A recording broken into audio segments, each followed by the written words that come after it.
রোজা রাখা যাবে কিনা। মার্কেটে কিছু মৌলবি বেরিয়েছে, হ্যাঁ রজবের কোনো রোজা না। ও রজবের রোজা কি পাবে? ওর বাপ কাজ্জাবের ছাড়া আর করে কিতাবই পড়েনি। আমরা যেগুলো কিতাব কিনে রেখে পড়ে বক্তব্য দিই, এদের 14 গোষ্ঠী নিজের চোখে দেখে 3টা হাত। এদের মধ্যে কেউ আছে কোরআন ছাড়া কিছুই মানে না। এদের মধ্যে আবার কিছু লোক আছে বুখারী ছাড়া কিছু মানে না। আবার কিছু লোক আছে কোন রকম বুখারী মুসলিম তা ছাড়া কিছু মানে না। এরা এমন দাজ্জাল লোক যে কিছু মেনে কিছু বাদ দেয়। আর আহলে সুন্নাত ওয়াল জামাত নবী মুস্তাফার সমস্ত হাদিস যে মানে। একটু সুবহানাল্লাহ। সুবহানাল্লাহ। এখন আযাবের রোজা রাখা যাবে কি যাবে না? কিতাবটির নাম হচ্ছে ফাযাইলুল আওকাত, লেখকের নাম হচ্ছে ইমাম বাইহাকি। আর একটি কিতাব শুআইবুল ঈমান, হাদিসের কিতাব, লেখকের নাম হচ্ছে ইমাম বাইহাকি। কম বেশি 1200 বছর পূর্বে লেখা কিতাব। ইমাম বাইহাকি রাহমাতুল্লাহ আলাইহি হাদিস উল্লেখ করেছেন, হাদিসের মান হচ্ছে হাসান। তিনি নিজেই হাদিসটিকে হাসান বলেছেন। নবী পাক সাল্লাল্লাহু আলাইহি ওয়াসাল্লাম বলেন, যেই ব্যক্তি রজবে একটি রোজা রাখলো সেই ব্যক্তি 100 বছর রোজা রাখার নেকি পাবে। আর যেই ব্যক্তি রজবে একটি রাত্রি ইবাদত করলো সেই ব্যক্তি 100 বছর ইবাদত করার সওয়াব পাবে। নবী পাক বলছেন যে একটা রোজা রাখলো সেই ব্যক্তি 100 বছর রোজা রাখার সওয়াব পাবে। এবার আপনারা বলেন তো রজবের রোজা আছে না নাই? আছে। একটু জোরে বলতে হবে। আছে। আছে না নাই? আছে। তাহলে যেইগুলো মৌলবি এরা বলে রজবে কোনো রোজা নাই, নবী পাকের হাদিসের বিপক্ষে ফতোয়া দেয়, এই টুপিওয়ালা দাড়িওয়ালা মৌলবি হবে না শয়তান হবে? শয়তান। এই শয়তানের কথা কেউ যদি মানে ও কবরে গিয়ে কোন জায়গাতে যাবে এটা আর বলতে হবে না। এইজন্য আপনাদেরকে বলতে চাই, আহলে সুন্নাত ওয়াল জামাত রজব মাসে রোজা রাখে। নবী পাক বাশারত দিয়েছেন 100 বছরের রোজা রাখার নেকি পাওয়া যাবে। দ্বিতীয় নাম্বার হচ্ছে শাবে বারাত। কলকাতার দিকে একটা মৌলবি বেরিয়েছে, মৌলবি বলা তো ঠিক হয় না, রাজমিস্ত্রি মুমতাজ বেগম কলকাতাতে বেরিয়েছে। এ বেটা মালদাতে জালসা দিয়েছে। ওই গ্রামে আমি গিয়েছিলাম, যেই গ্রামে বলেছে আল্লাহকে এক বলা যাবে। রাজমিস্ত্রি বলছে আমি অনেক গবেষণা করে রিসার্চ করে আপনাদের সম্মুখে কথা বলছি, দামি এটা কেউ আমার আগে হয়তো বলেনি, আল্লাহকে এক বলা যাবে। দলিল কি? আল্লাহ কুরআন পাকে বলেছেন কুল হুয়াল্লাহু আহাদ। আহাদ মানে একক। নবী তুমি বলো আল্লাহ একক। একক মানে যার পরে জিরো নাই, যার আগেও জিরো নাই, পরেও কিছু লাগবে না, আগেও কিছু লাগবে না। এখানে যারা সায়েন্সের ছাত্র আছেন আপনারা জানবেন, একক আগেও হয় না পরেও হয় না, আর কিন্তু কমে আর বাড়ে ওজনে। ওজনে কমে ওজনে বাড়ে। যারা মাস্টার আছে তারা জানে একক ওজনে কমে বাড়ে। গাধার মতে আল্লাহ কখনো 20 কুইন্টাল হয়ে যায়, কখনো 30 কুইন্টাল হয়ে যায়। বলছে কেন এক বলা যাবে না? আল্লাহ কুরআন পাকে আহাদ বলেছেন, যার অর্থ একক। আল্লাহ কোথাও ওয়াহিদ বলেনি। ওয়াহিদ মানে এক। আমি বললাম এ গবেষণা করেনি, এ রাজমিস্ত্রি করতে গিয়ে খয়নি খেয়ে বক্তব্য দিচ্ছে। এরা খয়নি খায়, এরা আমাদেরকে বলে গুটকা খায়।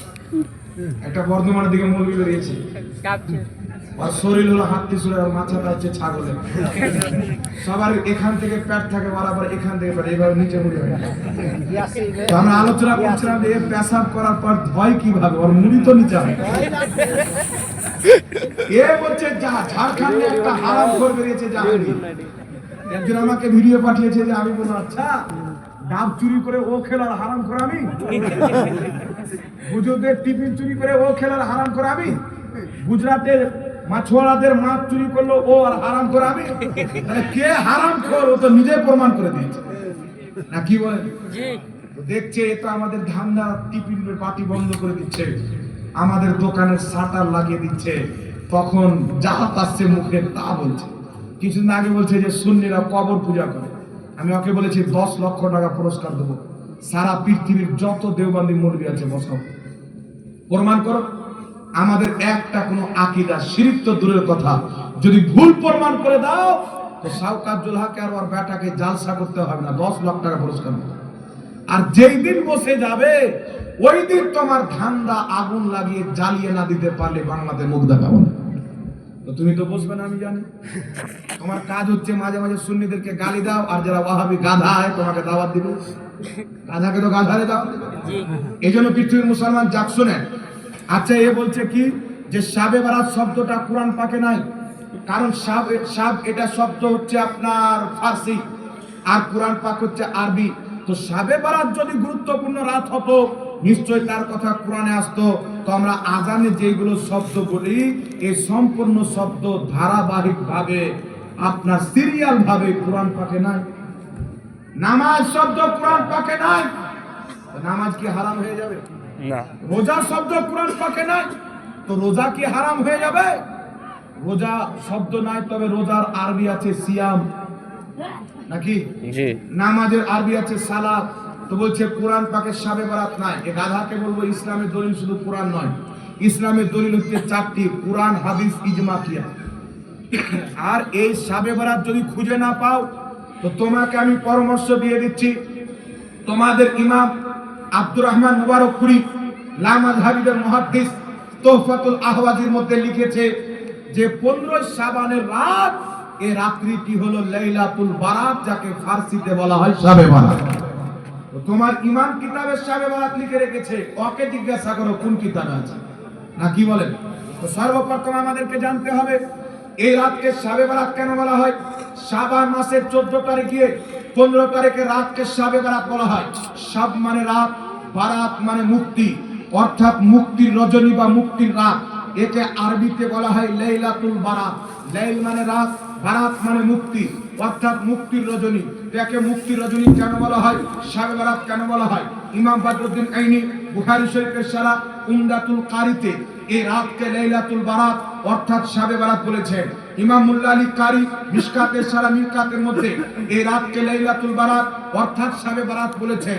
আব্দুর রহমান মুবারকপুরি লামাযহাবিদের ইমাম তোহফাতুল আহওয়াজিতে এই রাতকে লাইলাতুল বারাত অর্থাৎ শাবে বারাত বলেছেন। আহলে হাদিসদের ইমাম আব্দুল্লাহ রফরি ফাতাওয়া আহলে হাদিসের মধ্যে এই রাতকে শাবে বারাত বলেছেন। আহলে হাদিসদের ইমাম ফাতাওয়া হাসারিয়াতে এই রাতকে শাবে বারাত বলেছেন। মুসান্নাফে আব্দুর রাজ্জাকে আব্দুল্লাহ ইবনে আব্বাস সাহাবী রাসূল তিনি নিজেই শাবান মাসের 15 তারিখের রাতকে লাইলাতুল বারাত অর্থাৎ মুক্তির রজনী শাবে বারাত বলেছেন। সাহাবী বলেছেন কলকাতার গাধা খুঁজে পায় না, ও রাজমিস্ত্রি করে যদি বক্তব্য দেয় তো খুঁজে পাবে? কিতাব পড়ে বক্তব্য দিতে হবে, তেমনি তো খুঁজে পাবে না, কি বলেন? এই জন্য এই রাতকে কেন মুক্তি রজনী বলা হয়, শাবে বারাত বলা হয়? মাত্র একটি হাদিস, দুটি হাদিস আপনাকে বলে দিচ্ছি। একটি হাদিস মুআজামুল কাবির তাবরানির মধ্যে ইমাম তাবরানি উল্লেখ করেছে। একই হাদিস মুআজামুস সাগীর তাবরানির মধ্যে ইমাম তাবরানি উল্লেখ করেছে।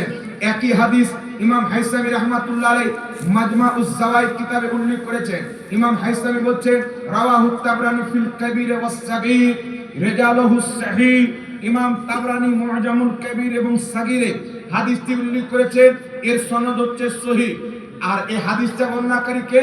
সাহাবী রাসূল হযরত মুআজ বিন জাবাল রাদিয়াল্লাহু তাআলা আনহু বলতেছে আল্লাহর নবী মুস্তাফা সাল্লাল্লাহু আলাইহি ওয়াসাল্লাম নিসফে শাবান, শাবান মাসের অর্ধেক তারিখ অর্থাৎ শাবে বারাতের রাতকে বলেছেন, এই আমার সাহাবী, এই শাবে বারাতের রাত এমন একটি পবিত্র রাত, এমন একটি মুবারক রাত, আল্লাহ তাবারক ওয়া তাআলা প্রথম আকাশে তার রহমত বরকত নজুল করেন যেমন তার শানের যোগ্য। সারা রাত আল্লাহ পাক নিজের বান্দাকে ডাক দিয়ে বলেন, কে আছো আমার কাছে ক্ষমা চাইবে, আমি আল্লাহ তাকে ক্ষমা করে দিব। আল্লাহ সারা রাত বান্দাকে ডাক দিতে থাকে, হিংসুক ব্যতীত, মুশরিক ব্যতীত আল্লাহ নিজের সমস্ত সৃষ্টিকে ক্ষমা করে দেয়। সাগীরা গুনাহ ক্ষমা করে দেয়, কাবীরা গুনাহ ক্ষমা করে দেয়।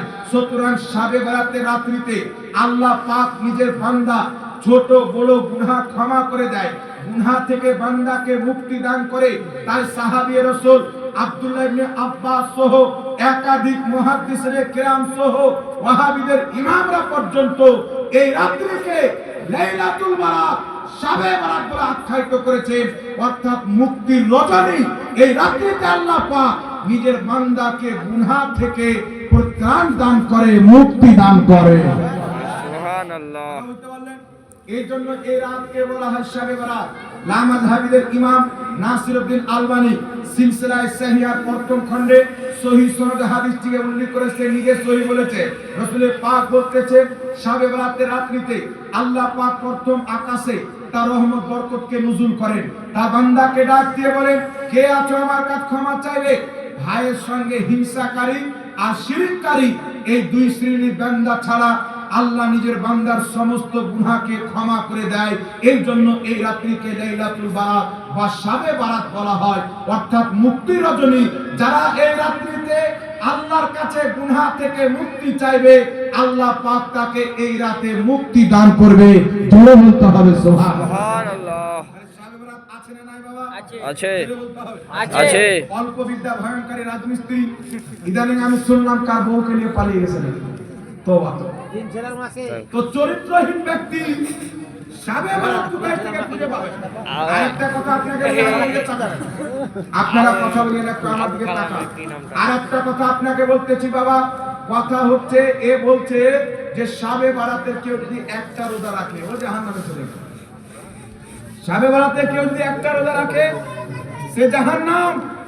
আমি তাকে বলবো আহলে হাদিসের সবচেয়ে গ্রহণযোগ্য ফতোয়ার কিতাব, কিতাবটির নাম হচ্ছে ফাতাওয়া আহলে হাদিস, 3 খণ্ডে বিভক্ত। আমার গাড়ি ডিকিতে বলা আছে। রাস্তায় যদি কোনো বেটা মুনাজারা করতে চায় তো চায়ের দোকানে মুনাজারা লাগিয়ে দিবেন। এতটি কিতাব নিয়ে ঘুরি আছে। ফাতাওয়া আহলে হাদিসের মধ্যে ওয়াহাবিদের মুহাদ্দিস আব্দুল্লাহ রুকনি বলছে শাবে বারাত কা রোজা রাখনা আফজাল है। শাবে বারাতে রোজা রাখা উত্তম মুস্তাহাব। জোরে বল সুবহানাল্লাহ। সুবহানাল্লাহ। ও বেটার ফতোয়া এবার বাকি জাহান্নামে চলে গেল। দ্বিতীয় নাম্বার তাদের কিতাব, কিতাবটির নাম হচ্ছে ফাতাওয়া হাসারিয়া, আহলে হাদিসের ইমাম। এই কিতাবের মধ্যে লিখতেছেন, এই কিতাব আমার গাড়িতে রাখা আছে, এই কিতাবের মধ্যে লিখতেছে শাবে বারাত কা রোজা রাখনা মুস্তাহাব है। শাবে বারাতে রোজা রাখা মুস্তাহাব, সওয়াবের কাজ, নেকির কাজ। লিখতেছেন কেউ যদি একটা রাখে তবুও নেকি, দুটা রাখে তবুও নেকি, তিনটা রাখে তবুও ভালো। তাকে প্রশ্ন করা হচ্ছে অনেকে এটাকে বিদআত বলে। তো ফাতাওয়া হাসারিয়া লিখো আহলে হাদিসের ইমাম লিখতেছে যে শাবে বারাতে রোজাকে বিদআত বলা যাবে না। এই রোজা হচ্ছে নেকির কাজ, সালাহের কাজ।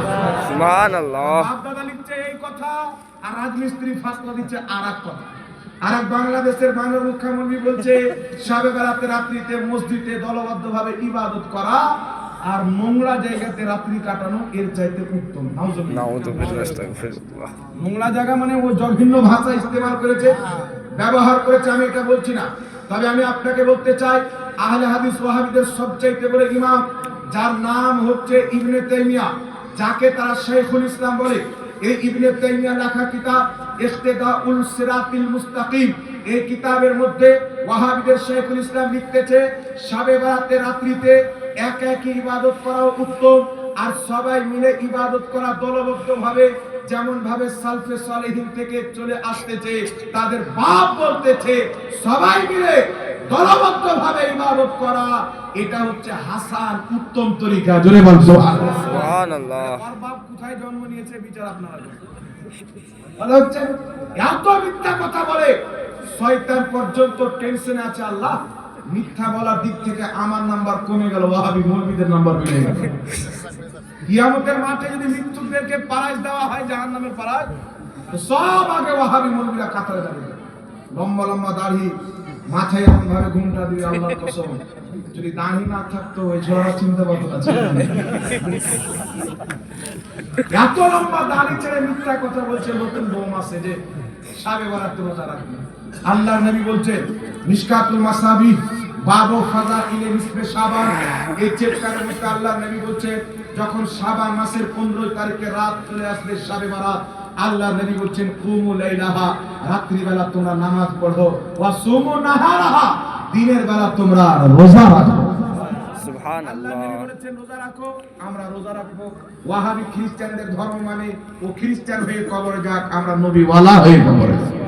আর শাবে বারাতে রোজা রাখাও যায়, রজবে রোজা রাখা শুধু জায়েজ নয়, নেকির কাজ।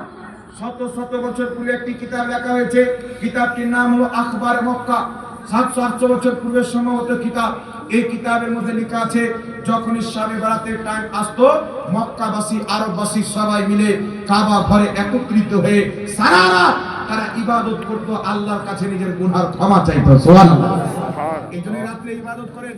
মায়েশা বলছেন আল্লাহর নবীকে দেখলাম শবে বরাত রাত্রিতে সাজদাতে আছে, এত লম্বা সাজদা করলেন, আমি আয়েশা মনে করলাম হয়তো নবী ইন্তিকাল করেছেন। আমি আঙুল লাগিয়ে নবীকে টাচ করলাম, আল্লাহ নবী হিললেন। আল্লাহ নবী নামাজ কমপ্লিট করে বলছেন, আয়েশা তুমি কি জানো আজকে কোন রাত? এই রাত্রিতে আল্লাহ পাক প্রথম আকাশে তার রহমত বরকত নাজিল করেন। তার বান্দাকে সারা রাত ডাক দিয়ে বলেন, কে আছো আমার কাছে ক্ষমা চাইবে? ভাইয়ের সঙ্গে হিংসাকারী আর শিরককারী মূর্তি পূজাকারী ছাড়া আল্লাহ তাবারক ওয়া তাআলা তার বান্দার সমস্ত গুনাহ খাতা ক্ষমা করে দেয়। তো শবে বরাতের রাত্রিতে আমার নবী মুস্তাফা নিজেই ইবাদত করেছেন, লম্বা লম্বা সাজদা করে বলেন সুবহানাল্লাহ। সুবহানাল্লাহ। আমরা ইবাদত করতে পারি কি পারি না? পারি। আবার সেই হাদিসে আছে আল্লাহ নবী শবে বরাতের রাত জান্নাতুল বাকি কবর জিয়ারত করতে গিয়েছে। ওয়াহাবিদের বাংলাদেশের মৌলভী বলছে কবর একা একই জিয়ারত করা যাবে, সম্মিলিতভাবে জিয়ারত করা বিদআত। কিন্তু আবু দাউদ শরীফের সহিহ হাদিস, যাকে আলবানীও সহিহ বলেছে, তাদেরই মৌলভী সাহাবায়ে কেরাম বলছেন খারাজনা মা'আন নবী সাল্লাল্লাহু আলাইহি ওয়াসাল্লাম ইউরিদু কুবুরুশ শুহাদা। সাহাবায়ে কেরাম বলছেন আমরা সবাই আল্লাহর নবীর সঙ্গে উহুদের শহীদগণের কবর জিয়ারত করতে বের হলাম। আমরা সবাই বের হলাম দলবদ্ধভাবে। একা একই কবর জিয়ারত করাও নবীর সুন্নাত, সবাই মিলে কবর জিয়ারত করাও নবীর সুন্নাত। এজন্য পশ্চিম বাংলার বিখ্যাত মুনাজির মুফতি জুবের হোসেন সাহেব কিবলা হাফিজাহুল্লাহ বলেন, ওয়াহাবি থাকলে জ্ঞান থাকবে না, জ্ঞান থাকলে ওয়াহাবি থাকবে না। জি, ছাগলের জ্ঞান থাকলে ও কি আর গোবরের ঘরে থাকে না? কি বলেন? এরা হলো ওই জাতির লোক। আমরা দোয়া করি আল্লাহ পাক এদেরকে সঠিক পথ দেখা, খাজা মঈনুদ্দিন চিশতির দামানে আসার তৌফিক দান করুন। আমিন। আলা হযরতের মাসলাকে আসার তৌফিক দান করো, গৌস পাকের দিওয়ানা হওয়ার তৌফিক দান করো। আল্লাহর কসম কে বলি, আহলে সুন্নাত ওয়াল জামাত ছাড়া নাজাতের কোনো পথ নাই। আল্লাহ কোরআনে বলেছেন ওয়াতাসিমু বিহাবলিল্লাহি জামিআন ওয়া লা তাফাররাকু। আল্লাহ পাক বলছে তোমরা আল্লাহর রস্সিকে মজবুত করে ধরে নাও, ফিরকাতে বণ্টন হয়ে না। আর ওই আল্লাহর রস্সি আব্দুল্লাহ ইবনে আব্বাস সাহাবী রাসূল বলছেন আল্লাহর রস্সি হচ্ছে আহলে সুন্নাত ওয়াল জামাত। যারা কিয়ামত পর্যন্ত আহলে সুন্নাত ওয়াল জামাতের প্রতি কায়েম থাকবে তারাই আল্লাহ পাকের রস্সির উপরে কায়েম থাকবে। জোরে বলতে হবে।